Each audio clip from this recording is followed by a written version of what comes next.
silakan duduk. Shalom. Mari kita bersama membuka Alkitab kita di dalam Injil Lukas pasal yang ke-12. Lukas pasal yang ke-12, ayat yang ke-13 mulai.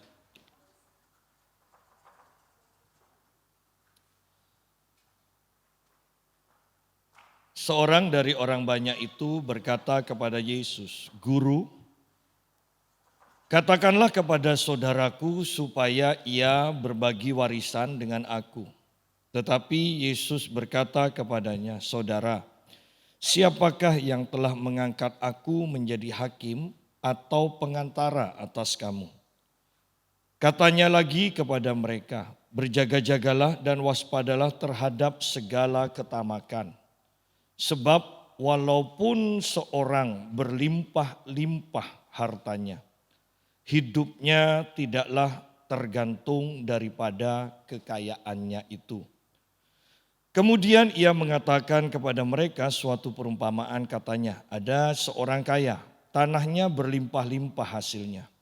Ia bertanya dalam hatinya, apakah yang harus aku perbuat? Sebab aku tidak mempunyai tempat di mana aku dapat menyimpan hasil tanahku." Lalu katanya, "Inilah yang akan aku perbuat. Aku akan merombak lumbung-lumbungku dan aku akan mendirikan yang lebih besar. Dan aku akan menyimpan di dalamnya segala gandum dan barang-barangku. Sesudah itu aku akan berkata kepada jiwaku, 'Jiwaku, ada padamu banyak barang, tertimbun untuk bertahun-tahun lamanya. Beristirahatlah, makanlah, minumlah, dan bersenang-senanglah.' Tetapi firman Allah kepadanya, 'Hai engkau orang bodoh, pada malam ini juga jiwamu akan diambil daripadamu. Dan apa yang telah kau sediakan untuk siapakah itu nanti?' Demikianlah jadinya dengan orang yang mengumpulkan harta bagi dirinya sendiri, jikalau ia tidak kaya di hadapan Allah." Ya. Nah, judulnya sangat sederhana, orang kaya yang bodoh. Jangan sampai judul ini juga menjadi judul kehidupan kita, ya, atau judul bagi kita. Jangan, ya. Nah, di sini dikatakan ada seseorang yang datang kepada Yesus dan meminta pertolongan kepada Yesus, campur tangan Yesus, supaya berkata kepada saudaranya, warisan itu dibagi, sederhananya dibagi dengan adil. Lebih sederhananya lagi supaya dia dapat jatah warisan, ya. Nah, kalau kita lihat pernyataan ini tidak ada yang salah. Tetapi Yesus melihat kedalaman hati dari orang ini, bahwa dia minta tolong kepada Yesus ini karena hatinya tamak, ya, karena hatinya tamak. Karena di sini dikatakan ayat yang ke-15, berjaga-jagalah dan waspadalah terhadap segala ketamakan. Bahwa ketamaan ini bisa menyamar, ya, di dalam kehidupan kita dengan berbagai dalih, ya. Namanya orang harus berjaga-jaga, namanya orang harus memberikan warisan nanti kepada anak-anak. Wajar kan menyimpan, wajar kan dapat lebih banyak, wajar kan? Wajar. Asal itu dalam kemurnian, bukan dalam ketamakan yang banyak dari kita sendiri bahkan tidak menyadari bahwa diri kita ini tamak. Kenapa? Karena kita itu mempunyai banyak dalih. Tanpa sadar kita itu mempunyai banyak dalih untuk membenarkan, untuk menutupi ketamakan kita. Bahkan diri kita sendiri ingat tidak sadar bahwa kita tamak. Ya. Dan saya percaya juga kemungkinan besar orang ini tidak sadar bahwa dirinya itu tamak. Hal yang wajar kan untuk membagi warisan dengan adil. Ya. Tetapi sebenarnya bagi kita warisan itu kan seharusnya kita sendiri atau keluarga, seluruh keluarga yang membahasnya, tidak perlu orang lain. Bahkan tidak perlu campur tangan pengadilan. Kalau memang tidak adil, ingat di dalam perjanjian lama begitu mendetailnya Tuhan, ya, Tuhan mengatur soal pembagian tanah, pembagian warisan. Dan yang harus diingat kembali bahwa tanah yang diatur di dalam perjanjian lama itu semuanya adalah pemberian dari Allah. Kalau semuanya pemberian dari Allah, berarti nanti penghakiman terakhir yang menentukan benar salah, yang menentukan penghukuman adalah Tuhan sendiri. Ya. Oleh karena itu untuk warisan tidak perlu rame, tidak perlu bertengkar, tidak perlu sampai ke pengadilan. Biarkan Tuhan yang beracara. Tetapi sebelum Tuhan beracara lebih baik akur-akurlah di dalam membagi warisan. Ya kan? Itu sederhananya. Tetapi itu hanya pembukaan. Nah, ayat 15 dikatakan, katanya lagi kepada mereka, berjaga-jagalah. Berarti kita harus waspada. Ya. Dan waspadalah terhadap segala ketamakan, sebab walaupun seorang berlimpah-limpah hartanya, hidupnya tidaklah tergantung daripada kekayaannya itu. Yang terpenting dalam kehidupan kita bahwa kita harus sungguh-sungguh sadar kepada siapa kita mau bergantung, ya, kepada Tuhan atau kepada harta kita. Dan kembali saya mau katakan bahwa ini pun samar-samar, artinya kita pun bisa berdalih dengan berbagai alasan ketika kita mengandalkan harta kita. Anda akan mendengar dalam hati Anda, wajar kan?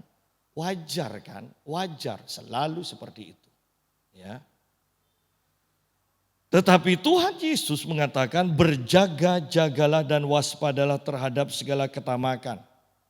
Ketika seseorang tamak, pada akhirnya dia akan terus bergerak sampai mengandalkan hartanya sendiri. Ya. Awalnya mungkin masih 50-50, ya, mengandalkan Tuhan dan kadang-kadang mengandalkan uang. Tetapi ketika engkau terus menimbun, semakin banyak, maka engkau akan mengandalkan hartamu. Di sini dikatakan, ingat, walaupun seorang berlimpah-limpah hartanya, hidupnya tidaklah tergantung daripada kekayaannya itu. Padahal hidup kita ini kan yang terpenting. Seharusnya kita bisa berpikir, yang terpenting ini, hidup kita ini, kita harus gantungkan ke siapa? Yang lebih mantap dalam menjaganya itu siapa? Karena buktinya kita mempunyai harta pun, kalau sudah kena kanker, jantung, toh akhirnya tidak bisa apa-apa. Bisa Pak, kan banyak Pak uangnya, pakai baterai jantungnya, ya kan, pemacu. Itu pun harus hati-hati. Itu pun ada waktunya. Ya. Masih belum kalau serangan jantung, ya kan? Kalau serangan jantung, uang kita yang bertimbun-timbun tidak sempat bergerak sama sekali. Oleh karena itu pastikan hidup kita ini bergantung kepada siapa. Kepada yang pasti-pasti saja. Bahkan Yesus mengatakan takutlah kepada Tuhan. Yang setelah membunuh tubuh, dia pun bisa membunuh jiwamu nantinya. Jangan kepada manusia. Apakah harta kita bisa menjaga kita nanti di dalam kekekalan? Tidak bisa. Bahkan harta kita pun tidak ikut. Harta kita pun sebanyak apapun itu ditinggalkan. Mau yang paling kita sayangi, ya misalnya cincin atau apa, tetap tidak bisa dibawa. Ya. Oleh karena itu mari kita berhati-hati, pastikan karena hidup kita sungguh sangat berharga. Pastikan kepada siapa kita bergantung.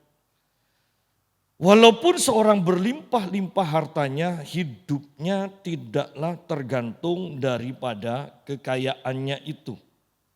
Kemudian Yesus mengatakan kepada mereka suatu perumpamaan, katanya, ada seorang kaya, tanahnya berlimpah-limpah hasilnya. Berlimpah-limpah. Berarti tidak bisa dimakan semua ini. Iya kan? Berlimpah-limpah. Berarti harus ada orang lain yang makan bersama. Sayangnya, ketika kita menjadi tamak, maka apa yang kita tidak bisa nikmati pun karena kelebihan, itu pun kita simpan. Bahkan lebih parah lagi kalau sudah ketamakan ini menjadi kejahatan. Artinya makanan yang tidak bisa kita makan pun dibiarkan begitu saja sampai rusak, tidak masalah. Ya. Ada apa nggak sih orang? Kok enak, tidak kerja, mau makan. Hatinya sudah jahat. Ya, hatinya sudah jahat. Ada seorang kaya. Nah, kaya saja sudah luar biasa. Seorang kaya. Dan kekayaannya ini tanahnya berlimpah-limpah hasilnya. Ya. Berlimpah-limpah berarti tidak akan habis ini. Seharusnya tidak akan habis. Sayang nyawanya habis terlebih dahulu. Ya, hartanya tidak habis. Karena berlimpah-limpah. Ia bertanya dalam hatinya, apakah yang harus aku perbuat? Sebab aku tidak mempunyai tempat di mana aku dapat menyimpan hasil tanahku. Yang dipikirkan adalah selalu menyimpan. Ayat 18 Anda akan temukan lagi kata menyimpan. Ayat 19 Anda menemukan kata tertimbun. Ditimbun. Dan kata yang seperti ini, dua kata, menyimpan dan menimbun, seharusnya sungguh-sungguh dijauhkan dari kehidupan kita. Ya. Bahkan seandainya kita banyak, mungkin seperti kebanyakan orang, untuk anak cucu kita, iya tidak salah. Tetapi mari coba kita lihat di dalam kitab Pengkhotbah. Kitab Pengkhotbah, ingat orang ini yang menulis adalah orang yang paling bijaksana di muka bumi, yaitu Salomo. Pengkhotbah pasal yang kedua.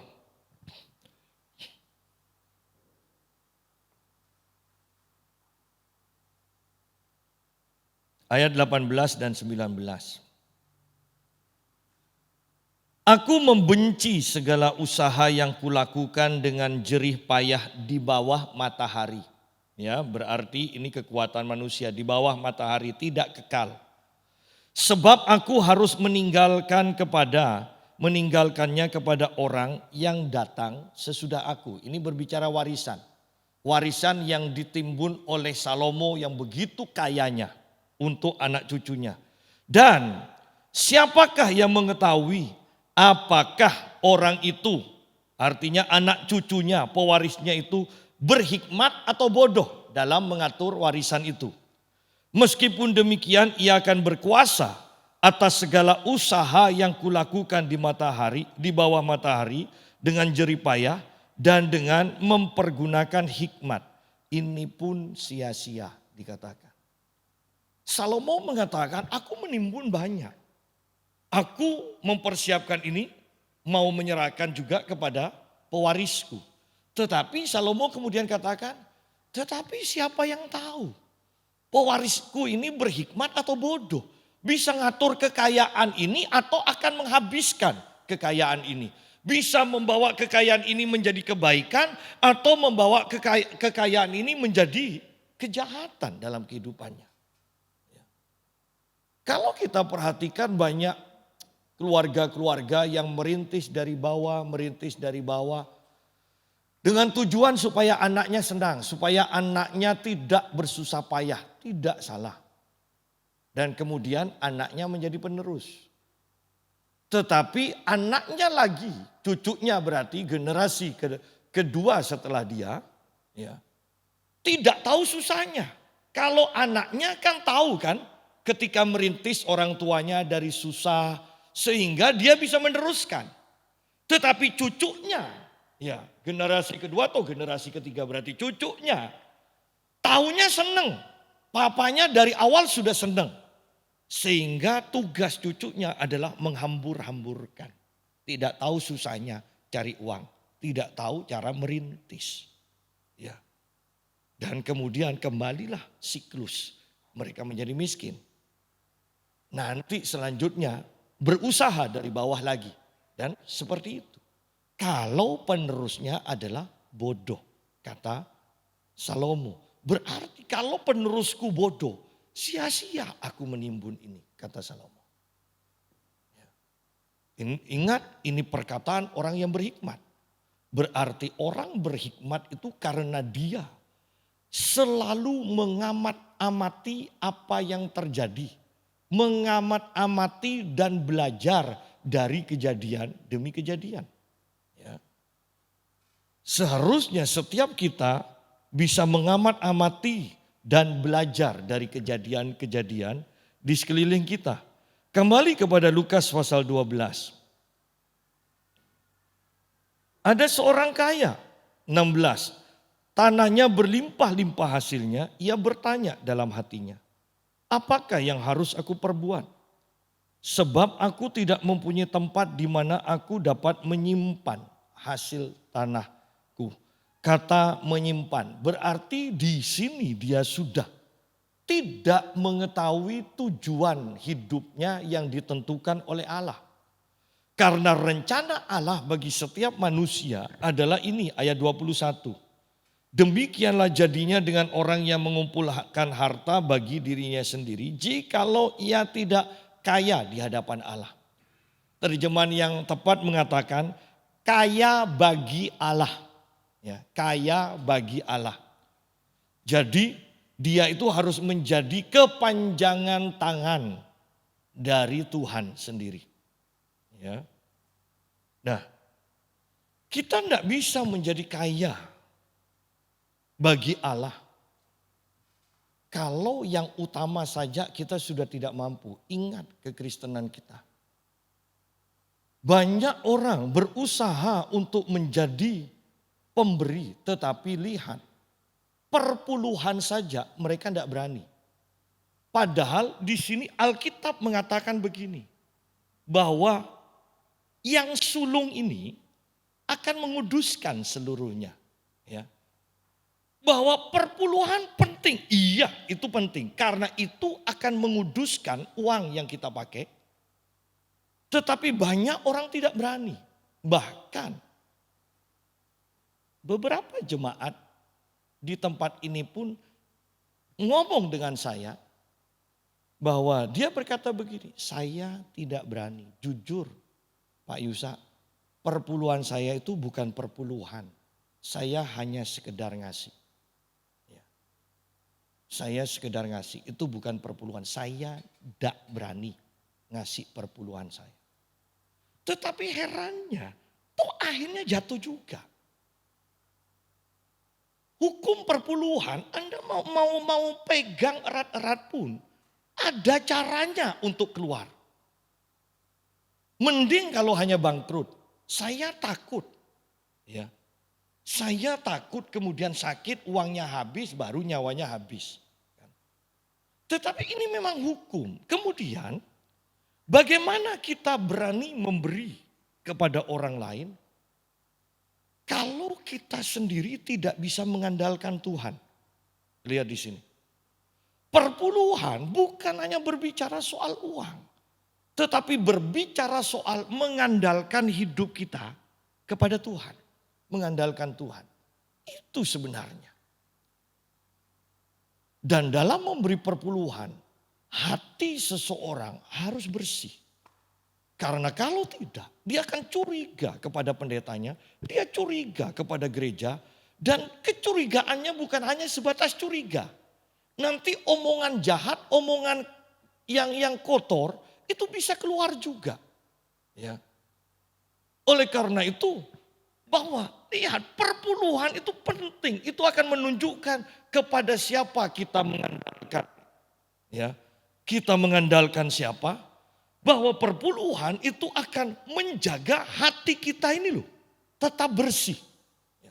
Tetapi yang harus diingat, perpuluhan juga hanya hal yang kecil. Karena kalau sudah pemberian, itu namanya akhirnya akan lebih banyak dari perpuluhan. Ya. Tetapi perpuluhan ini akan menguduskan semua uang kita, semua pemberian kita dikuduskan oleh perpuluhan. Karena itu buah sulung. Ya, itu buah sulung. Oleh karena itu kita harus mengerti kebenaran ini. Ya. Kita harus mengerti. Ada seorang kaya, tanahnya berlimpah-limpah hasilnya. Bersyukur kalau kita mengajar anak kita itu dari kecil untuk memberi perpuluhan. Berarti perpuluhannya akan kecil. Ya kan? Tapi kalau Anda tidak belajar dari kecil atau dari bekerja pertama kali, Anda sudah menjadi kaya baru mau belajar perpuluhan. Kadang orang kan, nanti kalau aku sudah kaya aku akan memberi untuk Tuhan. Sukar. Karena kalau Anda sudah kaya, Anda lihat perpuluhan, Anda kaget. Bisa-bisa itu melebihi gaji dari orang-orang kebanyakan. Ya. Anda harus mulai dari kecil.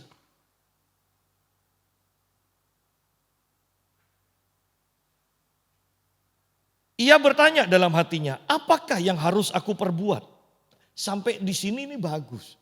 Yang harus aku perbuat ya dengan hartanya. Sayangnya kelanjutannya, sebab aku tidak mempunyai tempat di mana aku dapat menyimpan hasil tanahnya. Di sini pun bagus. Tidak punya tempat untuk menyimpannya. Sudah tidak cukup. Berarti aku harus memberi kepada orang lain. Simpanan sudah ada, masih lebih. Loh, Anda bisa bayangkan ini. Simpanan sudah ada, berlimpah, masih lebih. Seharusnya kan dengan mudah memberi kepada orang lain. Tetapi herannya, hukum uang semakin Anda simpan, semakin Anda kurang. Jangan berkata pada saya, nanti kalau aku sudah kaya sekali, aku akan memberi. Tidak. Hukum dari uang semakin Anda simpan, Anda semakin kurang. Sehingga Anda tidak akan pernah memberi. Ya. Lalu katanya, ayat 18, inilah yang akan aku perbuat. Aku akan merombak lumbung-lumbungku dan aku akan mendirikan yang lebih besar. Dan aku akan menyimpan di dalamnya segala gandum dan barang-barangku. Sesudah itu aku akan berkata kepada jiwaku, jiwaku ada padamu banyak orang tertimbun untuk bertahun-tahun lamanya. Beristirahatlah, makanlah, minumlah dan bersenang-senanglah. Ya. Ingat kembali pengkhotbah mengatakan, ya, yang terpenting dalam hidup adalah makan, minum dan bersukacita. Tetapi dikatakan bahwa ini pun sia-sia pada akhirnya. Padahal itu yang terpenting. Dan pengkhotbah mengatakan begini. Ada orang yang dikaruniai kekayaan. Tetapi tidak dikaruniai menikmatinya. Karunia menikmati. Ya. Anda pernah melihat orang yang kaya konglomerat mentraktir orang-orang makan? Sudah pesan semua. Tapi sendirinya hanya ngajak ngomong, bukan makan juga. Kenapa? Tidak bisa, kolesterol, jantung, diabetes, semuanya rumah sakit dibeli. Ya. Saking kayanya, seluruh penyakit di rumah sakit dibeli. Ya. Dia punya kekayaan, iya, tapi tidak punya karunia menikmati. Ya. Jadi ini pun sia-sia. Dikatakan punya kekayaan tidak punya karunia menikmati, sia-sia. Ya. Nah, kita coba lihat dulu di dalam kitab Matius pasal yang ke-6. Matius pasal yang ke-6, ayat yang ke-19 sampai 24. Janganlah kamu mengumpulkan harta di bumi. Di bumi ngengat dan karat merusakkannya dan pencuri membongkar serta mencurinya. Tetapi kumpulkanlah bagimu harta di surga. Di surga ngengat dan karat tidak merusakkannya dan pencuri tidak membongkar serta mencurinya. Karena di mana hartamu berada, di situ juga hatimu berada. Saya lompat ayat 24. Tak seorang pun dapat mengabdi kepada dua tuan. Karena jika demikian ia akan membenci yang seorang dan mengasihi yang lain. Atau ia akan setia kepada yang seorang dan tidak mengindahkan yang lain. Kamu tidak dapat mengabdi kepada Allah dan kepada Mammon. Ya. Ini yang Pak Mutu singgung, bahwa siapa orang yang akan mengalami pengangkatan? Orang yang sungguh-sungguh mengandalkan Tuhan. Bukan orang yang separuh Tuhan, separuh dunia dikatakan. Ya. Nah, kemudian ayat 21 itu luar biasa. Perhatikan, di mana hartamu berada, di situ juga hatimu berada. Bukan dibalik loh, mungkin kita katakan terbalik ini. Seharusnya kan di mana, ya, di mana hatimu berada, di situ hartamu berada. Ternyata terbalik. Alkitab mengatakan di mana hartamu berada, di situ juga hatimu berada. Anda jalan-jalan misalnya. Anda jalan-jalan ke Amerika. Kemudian Anda mendengar gempa bumi atau tsunami di Pamekasan. Perhatikan, Anda ada di Amerika. Tetapi yang Anda ingat, rumah saya bagaimana? Berlian saya bagaimana? Surat-surat tanah saya bagaimana? Kita ada di Amerika, tetapi harta kita ada di Pamekasan. Sehingga hati kita pun ada di Pamekasan. Kenapa kita mengasihi anak kita sedemikian rupa? Karena dari bayi, bahkan dari dalam kandungan kita sudah investasi untuk anak kita. Sehingga walaupun Anda kemana saja, yang diingat anak Anda. Kenapa? Karena hartamu ada di sana. Sudah diinvestasikan sejak dalam kandungan. Anak ini sudah minum susu yang terbaik mungkin kan. Walaupun rasanya dinikmati ibunya. Tetapi manfaatnya kan juga dirasakan anaknya. Intinya bahwa harta kita, di mana harta kita berada, di situ juga hatimu berada. Kalau kita sudah memberi dan memberi, di sini dikatakan janganlah kamu mengumpulkan harta di bumi. Kenapa? Kalau engkau mengumpulkan harta di bumi, engkau takut mati. Kenapa? Karena hati kita itu tertuju pada harta. Harta kita ada di bumi. Sehingga kita tidak ada keinginan sama sekali untuk ke surga. Seandainya kita memberi dan di sini dikatakan di bumi ngengat dan harta merusakkannya dan pencuri membongkar serta mencurinya. Tetapi kumpulkanlah bagimu harta di surga. Bagaimana harta di surga itu dikumpul? Kita mengumpulkan harta di surga dengan memberi. Dengan memberi. Tetapi kumpulkanlah bagimu harta di surga. Di surga ngengat dan karat tidak merusakkannya dan pencuri tidak membongkar serta mencurinya. Ketika kita banyak memberi, kita tahu di surga kita punya banyak harta. Sehingga hati kita juga tertuju pada surga. Karena harta kita ada di surga. Sehingga penyakit yang menggerogoti kita pun itu tidak menakutkan. Yaitu kematiannya itu akibat penyakit itu. Tidak menakutkan. Kenapa? Toh nanti aku ke surga. Hartaku ada di surga. Bahkan ketika harta itu ditabung, walaupun jumlahnya tetap, nilainya pun turun. Ya. Di sini dikatakan ngengat dan karat merusakkannya.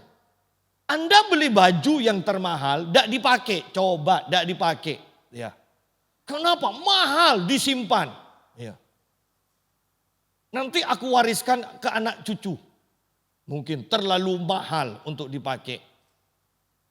Toh hasilnya itu seputih apapun nanti jadi kuning, jadi coklat. Ya. Untung kalau nanti disentuh sedikit, kalau enggak, iya kan? Saya soalnya pernah beli baju, diskon 75%. Ternyata untuk masukkan bolpen, kan dulu kan masih bolpen. Sudah sobek kantongnya, 75% diskon. Artinya nilainya itu akan semakin menurun. Karat itu ya, ngengat itu merusakkannya. Bagaimana Anda beli rumah mewah? Karena 10 Anda punya rumah yang mewah 10, otomatis yang dipakai satu kan? Tidak mungkin semuanya dipakai. Hari Senin di sini, hari Selasa pindah, hari Rabu pindah. Kan tidak mungkin, pasti satu. Kalau satu yang dipakai, ya. Kalau Anda pelit, Anda pasti tidak ada pembantu yang jaga. Iya kan, kalau tidak pelit ya Anda lumayan baik memberi rumah pada pembantu. Ya kan, kalau pembantu ditanya kan kenal misalnya, alamatnya di mana? Oh, alamatnya di sini. Rumahnya mewah, padahal pembantu, rumahnya mewah. Ya. Tetapi kalau tidak ditempati, bukankah itu pun rusak? Lihat di sini. Daripada beli tidak ditempati rusak, lebih baik kan Anda tanya ke Tuhan di mana hartamu akan disimpan, yaitu dengan memberi kepada tempat-tempat yang tepat. Jadi lihat di sini bahwa di mana hartamu berada, di situ juga hatimu berada.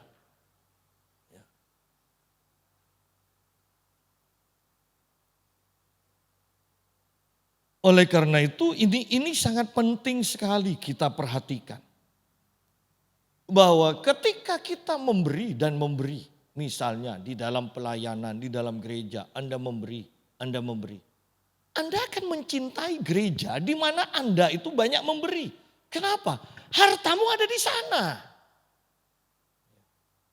Hartamu ada di sana. Karena di mana hartamu berada, di situ juga hatimu berada. Ayat 24. Tak seorang pun dapat mengabdi kepada dua tuan. Ingat di sini. Anda akan tahu kok kalau mau jujur pada akhirnya siapa yang kita pentingkan, yang utamakan. Kita kalau mau jujur, ya, kita sendiri tahu kok. Apakah uang kita lebih penting atau Tuhan yang lebih penting? Tak seorang pun dapat mengabdi kepada dua tuan, karena jika demikian ia akan membenci yang seorang dan mengasihi yang lain. Atau ia akan setia kepada yang seorang dan tidak mengindahkan yang lain. Kamu tidak dapat mengabdi kepada Allah dan kepada Mammon. Lihat. Pasti satu saja yang akan dipilih. Anda mau memilih Mammon, uang, atau memilih Tuhan. Ya. Tidak bisa dua-duanya. Ada orang yang kawin sampai yang 4. Yang penting bisa adil. Bagaimana bisa adil? Yang satu keriput, yang satu mulus. Ya. Lihat. Kita harus memilih. Bahkan Anda perhatikan. Dari semua harta, mungkin perhiasan kita yang paling berharga. Tidak mungkin semuanya kita senangi dengan persentase yang sama. Tidak mungkin. Pasti persentasenya beda. Ya. Oleh karena itu, dalam hubungan kita dengan Tuhan pun kita harus banyak koreksi. Artinya kita harus menyelidiki hati kita. Jujur pada diri kita. kita ini mengasihi Tuhan atau lebih mengasihi harta kita. Ya. Karena ini penting untuk pengangkatan, ini penting. Untuk pengangkatan ini penting sekali. Ya. Kembali kepada pembacaan kita, Injil Lukas. Injil Lukas pasal 12. Ayat 18. Lalu katanya, inilah yang akan aku perbuat. Aku akan merombak lumbung-lumbungku dan aku akan mendirikan yang lebih besar. Dan aku akan menyimpan di dalamnya segala gandum dan barang-barangku. Lihat, apa yang dilakukannya hanya untuk dirinya sendiri. Aku akan merombak, kalau Anda perhatikan kata aku di sini banyak. Aku. Mirip sama Lucifer kan ketika aku hendak. Itu awal kejatuhan dari Lucifer. Aku hendak. Ya. Di sini pun sama. Inilah yang akan aku perbuat. Aku akan merombak lumbung-lumbungku. Dan aku akan mendirikan yang lebih besar. Dan aku terus. Ya. Tidak ada perkataan Tuhan. Di sini hanya aku. Aku ke gereja pun karena aku mau diberkati. Aku. Bukan untuk mempermuliakan Tuhan. Karena aku butuh kesembuhan. Aku butuh uang. Aku butuh. Dan aku butuh. Padahal kita datang kepada Tuhan. Beribadah seperti ini untuk mempermuliakan Tuhan. Ya.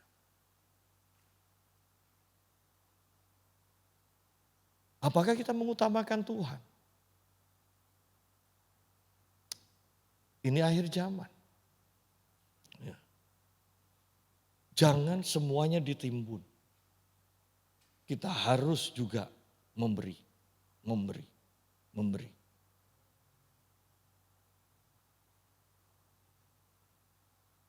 Inilah yang akan aku perbuat. Aku akan merombak lumbung-lumbungku. Dan aku akan mendirikan yang lebih besar. Kok tidak sayang ya merombak dan mendirikan lagi? Kenapa kok tidak diberikan kepada orang lain? Mendirikan yang lebih besar. Dan aku akan menyimpan di dalamnya segala gandum dan barang-barangku. Aku hendak menyimpan di dalamnya semua gandum dan barang-barangku. Semuanya disimpan. Tidak ada yang dikasih. Tidak ada. Semuanya disimpan. Ingat, kita harus menjadi kaya bagi Tuhan. Kita harus menjadi kaya bagi Tuhan. Belajar untuk menjadi orang yang suka memberi. Ya. Tidak harus jutaan. Lihat dengan kemampuan kita. Tetapi ingat, gaya hidup memberi harus menjadi gaya hidup kita. Ya. Itu harus menjadi gaya hidup kita. Ayat 19. Sesudah itu aku akan berkata kepada jiwaku. Jiwaku, ada padamu banyak barang. Tertimbun untuk bertahun-tahun lamanya. Beristirahatlah, makanlah, minumlah, dan bersenang-senanglah.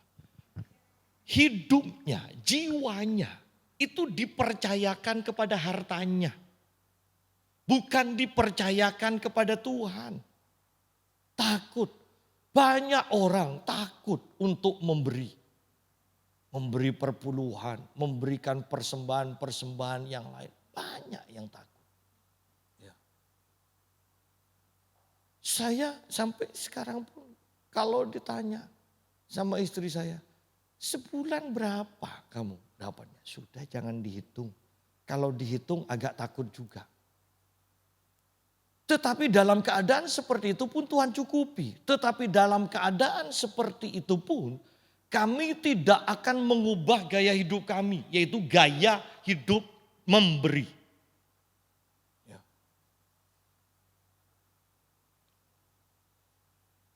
Memangnya ketika kita mengundang tamu itu tidak butuh uang.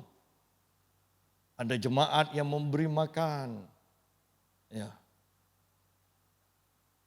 Saya menyediakan hotelnya. Itu tidak ambil uang kas. Lain uang kas untuk PK-nya. Kita butuh banyak. Tetapi inilah gaya hidup memberi. Saya mau tekankan, ini tidak akan hilang. Ini terhimpun kok di surga. Tidak akan hilang.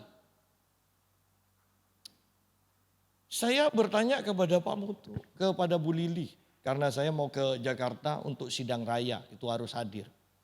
Kalau tidak hadir tanpa keterangan yang jelas, jabatannya, kartu jabatan diturunkan. Ya, saya sudah tidak pernah ikut kenaikan jabatan, jadi PDM tetap, dia bukan PDT. Ya, pendeta tua, saya tidak mau, saya PDM tetap. Tapi kalau itu saya diturunkan lagi repot, PDP, pembantunya pendeta. Itu kan repot kan. Ya, jadi saya tetap mempertahankan kemudaan saya. Saya harus datang. Dan saya tanya ke Bu Lili. Bu, kalau ini dari bandara ke hotel itu jauh apa enggak? Oh dekat Pak. Kalau bis terminal ini ke hotel jauh Pak. Kalau kereta api di stasiun ke hotel ini jauh Pak. Apalagi kalau terminal. Kalau bis. Nanti mereka itu kan banyak preman-preman tuh tahu. Ini orang enggak tahu jalan, enggak tahu ke Jakarta, Bapak akan ditipu. Kemudian Pak Mutu katakan begini. Saya pikir kan kalau naik bis enak, saya ingin nyoba yang sleeper, tiduran. Ya. Dan Pak Mutu tanya begini, Pak Yusa, itu dibayari apa enggak? Sama pusat. Wih, enggak lah Pak, bayar sendiri. Kemudian dia langsung katakan begini, Bu Lili, pesankan tiket saya yang bayar. Dan akhirnya langsung saya sudah dapat tiketnya, kemudian Bu Lili bilang, ingeti saya ya Pak ya, 1 minggu sebelumnya Bapak berangkat, ingeti saya. Karena Bu Lili mau sediakan, ya dia mau pesankan taksi, jadi nanti Bapak lihat nanti ada yang jemput itu. Nanti pulangnya juga di hotel jam berapa, saya pesankan. Jadi Bapak sudah terima jadi antar jemput. Perhatikan bahwa inilah hidup, saya memberi. Tetapi lihat bahwa hamba Tuhan yang lain pun memberi. Yang saya takutkan ketika orang-orang itu banyak yang karena ada pendeta yang tidak benar, kemudian mencap semua pendeta itu tidak benar. Sehingga kata-katanya ketika berbicara tentang perpuluhan sadis banget. Kalau perkataan sadis kita itu ditujukan pada orang benar, bukankah kita mencari masalah sendiri? Ya kan? Itu loh yang saya takutkan. Padahal orang-orang zaman sekarang kalau bicara perpuluhan sadis. Saya ini pengamat. Sejak dari papi jadi gembala, saya sejak kecil saya mengamati. Yang memberi perpuluhan, yang enggak. Akhir hidupnya bagaimana, saya mengamati. Apakah orang itu baik? Ya baik. Tetapi perhatikan, sebaik apapun ketika kita tidak bisa mengandalkan Tuhan. Yang diandalkan ini loh siapa? Itu yang menentukan kehidupan kita. Belajar sungguh-sungguh dalam memberi. Apakah saya memberi perpuluhan? Saya memberi perpuluhan. Apakah saya memberi pendeta-pendeta juga yang tidak mampu? Saya memberi. Apakah cukup? Jangan dihitung. Kalau dihitung takut. Ya kan? Saya mengkuliahkan 3 anak sekarang. Masih mobil saya juga belum lulus. Belum lulus. Ya. Jadi kalau hitung-hitungan takut. Iya takut. Tetapi ada aja. Ada aja. Karena Alkitab juga mengatakan, taburlah baik pagi-pagi maupun siang, tabur di segala tempat. Engkau tidak tahu mana yang akan tumbuh menghasilkan. Bisa salah satunya, bisa dua-duanya dikatakan. Tetapi tugas kita menabur. Tuhan yang memberikan pertumbuhan. Ingat, Tuhan yang memberikan pertumbuhan. Banyak orang takut dalam memberi. Banyak orang takut dalam memberi perpuluhan. Padahal itu sebenarnya berbicara tentang perpuluhan, berbicara mengandalkan Tuhan. Karena 100% saja tidak cukup, apalagi 90%, ya kan? Itu berbicara mengandalkan Tuhan, belajar mengandalkan Tuhan, bukan untuk bukan berbicara hanya masalah uang. Itu berbicara hati kita itu mengandalkan siapa. Pemberian-pemberian itu berbicara tentang kita ini menjadi tangan Tuhan. Kaya bagi Tuhan di sini dikatakan. Itu menjadi kaya bagi Tuhan. Kalau tidak pernah ngasih, disimpan terus. Bahkan sampai hidup kita dipercayakan pada harta kita. Dan banyak orang yang pada akhirnya menyadari di akhir hidupnya bahwa uang tidak bisa diandalkan. Ya. Bahkan bukankah sebelum sakit pun, sebelum mau mati pun, seringkali yang kita alami tidak sejahtera, tidak ada damai, takut dicuri. Ya kan? Sampai satpamnya 2 kalau malam. Padahal yang datang bisa rampoknya 10. Ya kan? Satpamnya pakai pisau. Ya, rampoknya pakai pistol. Sudahlah, mau silat bagaimanapun. Mau ban apapun. Kalau sudah. Kan hanya di film aja bisa gerak cepat. Kalau sudah ditodong keringatnya yang cepat. Dan itu mau gerak aja tidak mungkin bisa sudah. Ya. Artinya tidak bisa sejahtera juga. Sesudah itu ayat 19, aku akan berkata kepada jiwaku betapa berdosanya kalau kita sudah sampai dalam taraf seperti ini. Jiwaku ada padamu banyak barang tertimbun untuk bertahun-tahun. Itu apa tertimbun? Tertimbun ini artinya tidak dipakai loh. Ya. Bukan ditimbun, kalau ditimbun masih sewaktu-waktu bisa dipakai. Ini dikatakan tertimbun, saking banyaknya pasti ada yang tidak dipakai. Ya kan? Tertimbun untuk bertahun-tahun lamanya. Beristirahatlah, makanlah, minumlah dan bersenang-senanglah. Mengandalkan hartanya, bukan mengandalkan Tuhan. Tetapi firman Allah kepadanya, hai engkau orang bodoh. Pada malam ini juga jiwamu aku akan diambil daripadamu. Dan apa yang telah kau sediakan untuk siapakah itu nanti? Saya membayangkan begini. Kalau orang kaya ini sungguh bisa mendengar suara Tuhan seperti ini. Lucu juga dibuat film. Ya, Anda bisa merenungkan ini kejadian ini. Tuhan datang, hei bangun. Aku mau jemput nyawamu. Coba sebelum aku cabut, pikirkan hartamu itu untuk siapa? Saya takutnya karena dia terlalu mencintai hartanya, dia tidak mau berbagi dengan istri, jadi tidak kawin. Karena tidak kawin, dia tidak punya anak. Terus untuk siapa? Untuk saudara-saudaranya kan, yang lain. Lo bisa jadi loh. Kadang kalau orang kaya kan milih-milih kan. Kalau tidak selevel tidak mau. Ya. Akhirnya milih tidak kawin. Kalau sudah mati pertanyaan ini.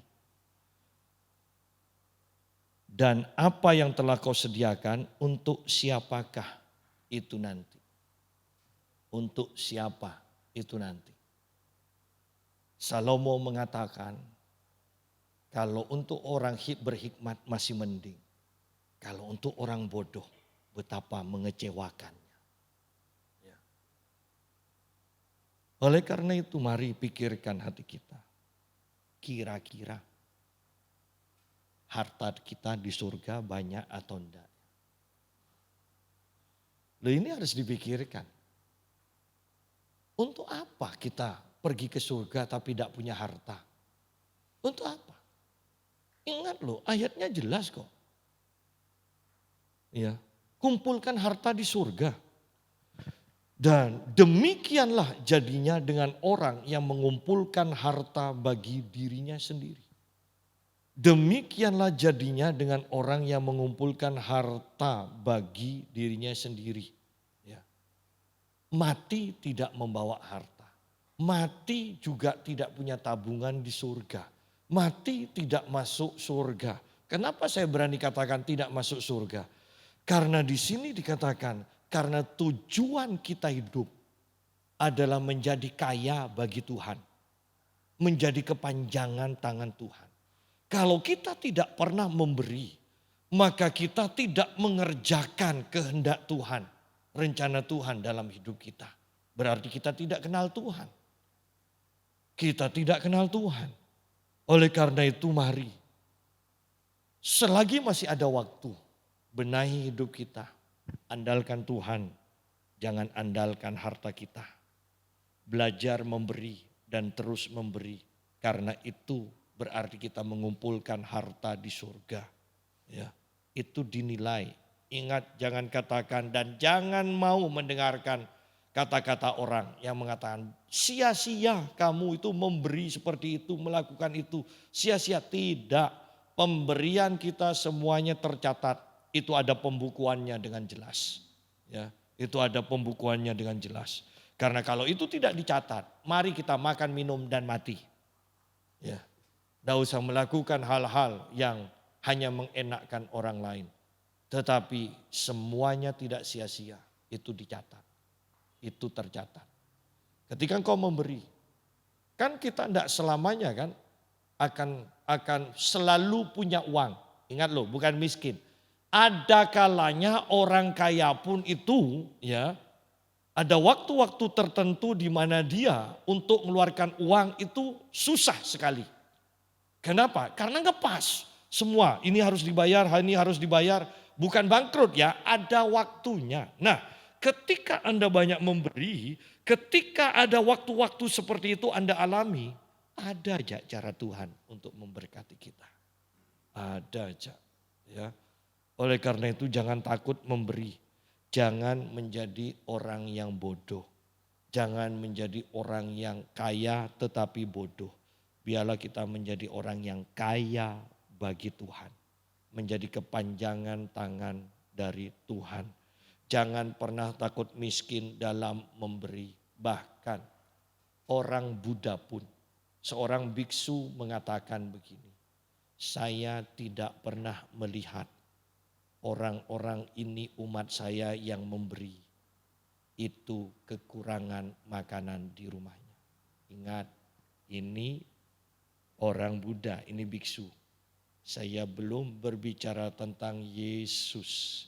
Yang bahkan Yesus berani mengatakan kalau aku utus, jangan bawa apa-apa. Jangan bawa apa-apa. Aku yang akan menyediakan karena pekerja patut mendapat upahnya. Kata Tuhan. Biarlah pagi hari ini kita diingatkan kembali. Bagaimana tanggung jawab kita dengan harta yang Tuhan percayakan kepada kita. Saya bukan hanya berbicara soal jasmani, tetapi saya berbicara tentang kerohanian. Respon hati kita, sikap hati kita. Mengandalkan Tuhan atau mengandalkan harta. Tuhan memberkati. Mari kita berdoa.